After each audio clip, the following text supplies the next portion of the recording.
Hello everyone, this is Rishabh and you are watching Company360.in.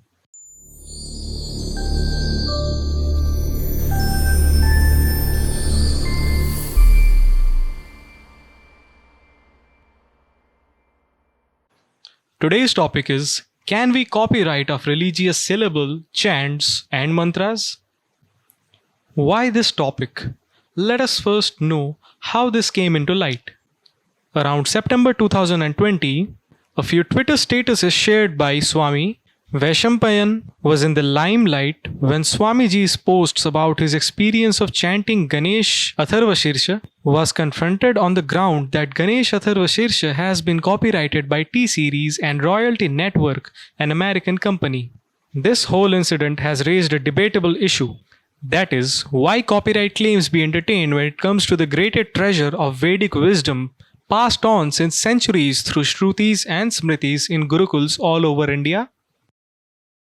Pursuant to the aforesaid outcry, Swamiji raised a public grievance video registration number PMOPG E202007599421 dated August 20, 2020 with the Prime Minister Office, Government of India, to which a reply dated September 8, 2020 was issued by Copyright Office confirming the following points.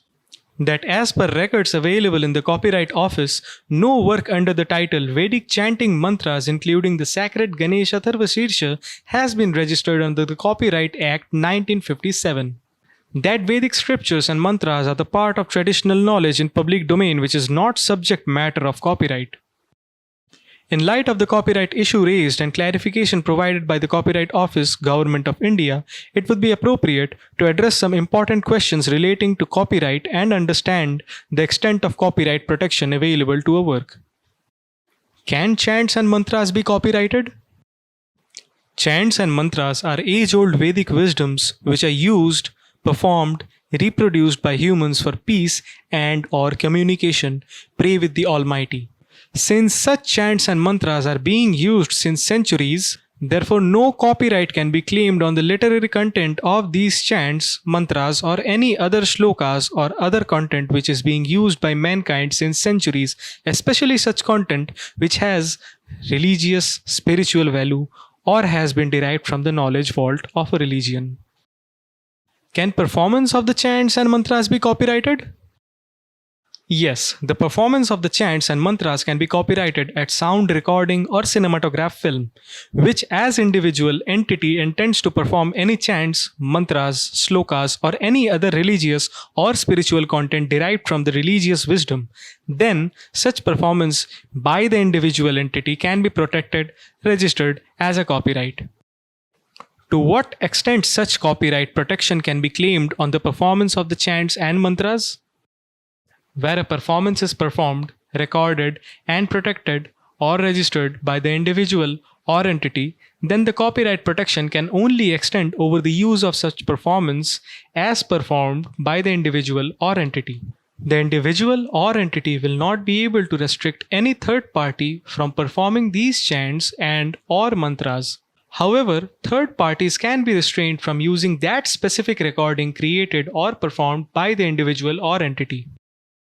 In a gist, the right extends to the complete recording as recorded by the individual or entity. However, such performance does not give the right to the individual or entity to claim exclusive rights over the literary content of the recording or performance. Where chants and mantras are performed in a specific manner which is unique and different from the existing practice, then a claim on such manner of performance can be claimed through the recording so created or performed by the individual or entity.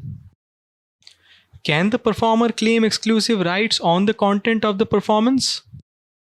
No. When a performance is recorded, either as a sound recording or cinematograph work, then the copyright on such performance extends to only such recording and not to the element of the recording.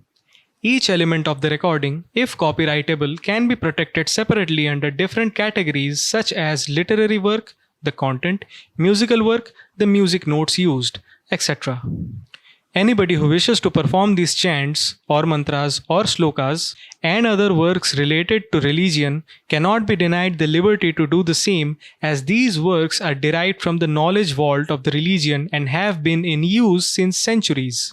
Every individual has a universal right to express the chants or mantras or slokas in a manner that helps them achieve their intended purpose, peace, communication with the Almighty, etc. And therefore, each individual will have a right to claim exclusivity over their manner of performance or recording. Is it time to establish an IP regime based on religion? Religion's prime focus has been the betterment of people, and therefore religion must be kept free for access by all human beings. Therefore, making the religion or any other aspects of the religion from its vault of knowledge subject to IP or exclusive to a specific person or entity will be unfair and prima facie against the whole purpose of religion itself. No religion creates monopoly in the favor of one individual. Rather, religion is the only aspect of human life which can be and should be accessed and recreated at any point of time for any duration and free of charge. Understanding copyright in recordings. Due to lack of awareness about copyright protection, it has become difficult for people to enforce their right and act against any misleading infringement actions. Copyright laws has been created to motivate and encourage the original author or creator to enjoy the benefits from his creation. Copyright is only available to the owner or author of the work unless expressly transferred to any other party. A recording can be compilation of multiple works by various interested parties as mentioned herein below. Number 1. Literary work. The particulars are lyricist, screenplay, written content of the recording. The author are lyricist or writer. Number 2 is musical work. The particulars are the graphical notes of the music. The author is the musician. Number 3 is sound recording. The particular audio compilation. The author is multiple authors such as lyricist, writer, musician, singer, composer, music director, director of recording, etc. Number 4. Cinematograph film. The particulars visual compilation. The author is the same as number 3. And all of these owners, usually the owner of the recording is the producer of the recording subject to agreement between the producer and authors, Section 17 of the Copyright Act 1957. The conclusion. With the clarification issued by the Copyright Office, it is now established that the chants, mantras, and other Vedic scriptures are part of traditional knowledge in public domain, which is not subject matter of copyright. Further, the performance of the chants and mantras by an individual or entity can be protected as copyright. However, use of the performance for religious ceremony or for the benefit of religious institution is exempted as an act not constituting infringement. The religious ceremony, as explained, includes marriage procession and other social festivals associated with a marriage. Similarly, where an activity is done for the benefit of a religious institution is also exempted from infringement. With these exceptions in place, it can be argued that the performance of any recording done for religious purpose and for non-commercial exploitation will be covered as an activity exempted from any infringement.